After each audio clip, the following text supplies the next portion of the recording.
Until just over a week ago, it seemed unthinkable that Scotland, an integral part of the United Kingdom, a country fused with England for more than 3 centuries, could break away and go it alone. But as campaigners make their last attempts to convince the undecideds ahead of Thursday's referendum, polls suggest that's a very real possibility.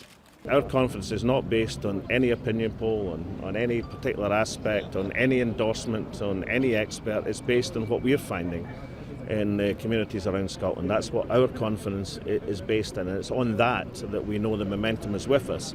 Scottish residents aged 16 and over, some 4.2 million people, will have the right to vote. Opinion polls had long given the No campaign a decisive lead, but by early this month, the race had significantly tightened.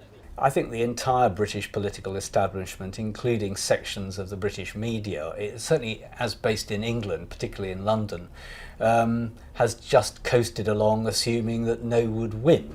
And that's why the sudden spurt in the Yes vote is so shocking to them. They hadn't really imagined this would ever happen. The Yes campaign says Scotland, with its reserves of North Sea oil and its tourism and whisky industries, can prosper on its own.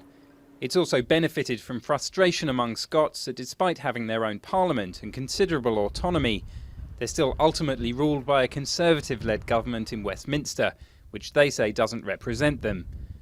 The No's, meanwhile, are still narrowly ahead in most polls, and say a Yes vote would put living standards at risk, with the threat of higher taxes and the possibility of having to adopt a new currency. We should remember it was economic opportunities that brought our nations together in 1707, the greatest merger in history.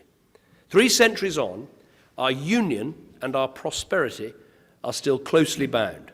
If Scots do vote yes, the full implications are almost literally incalculable.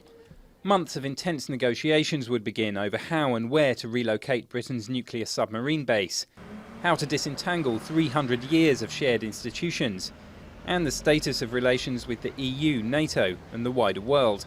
But even if Thursday's vote does see Scotland remain in the UK, one thing that's not an option is to continue with the status quo. This could lead to a sort of federalisation of the UK, where each region gains quite substantial fiscal autonomy. Of course, if Scotland votes yes, that takes Scotland somewhat out of the equation, but that still would leave the question of what happens politically to the rest of the UK. As results are tallied on Thursday evening, millions of Britons at home and abroad will be holding their breaths, waiting to see if they wake up to a changed country and to step into the unknown.